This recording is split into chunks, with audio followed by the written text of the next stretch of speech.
వంటశాస్త్ర నిపుణులు చేతులు అద్భుతమైన వంటనే కాదు, హస్తకళ్లకు పెట్టింది పేరు అనొచ్చు. ఎందుకంటే రెస్టారెంట్లలో షెఫ్లు కేవలం వండటానికే పరిమితం కాదు, వండిన ఐటమ్స్ని అందంగా ప్లేట్లో పెట్టడం కూడా ఓ కళ.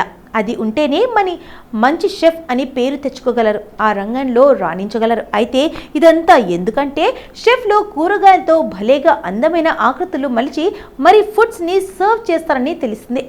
ఆ కళా నైపుణ్యంతోనే ఈ షెఫ్ ఏకంగా జ్యువెలరీని డిజైన్ చేశాడు. దేనితోనూ తెలుసా? అందరూ ఇష్టంగా తినే ఆలుతో. ఈ ఫ్రెంచ్ షెఫ్ బ్రాస్లెట్ మాదిరిగా ఆకృతిని తయారు చేశాడు. చక్కగా టీ తాగేటప్పుడు షెఫ్ చిప్స్లా తినే ఆలుతో చక్కగా ధరించే ఆభరణాన్ని డిజైన్ చేసిన తీరుకి నెటిజన్లు ఫిదా అయిపోయారు. ఆ షెఫ్ ఆ బంగాళదుంపను చెక్కి చక్కగా దీర్ఘ చతురస్రాకారపు ఆకృతులను చేశాడు. ఆ తర్వాత వాటిని లింక్ చైన్ మాదిరిగా రూపొందించాడు. అది అశాంత చూసేంత వరకు జ్యువెలరీ అని తెలియదు. అందుకు సంబంధించిన వీడియో ప్రస్తుతం నెట్టింట తెగ వైరల్ అవుతుంది. నెటిజన్లు మాత్రం ఆ షెఫ్ హస్తకళా నైపుణ్యానికి ఫిదా అవుతూ ప్రశంసల వర్షం కురిపిస్తున్నారు. ఇంకెందుకు ఆలస్యం, చూసేయండి మరి మీరు కూడా.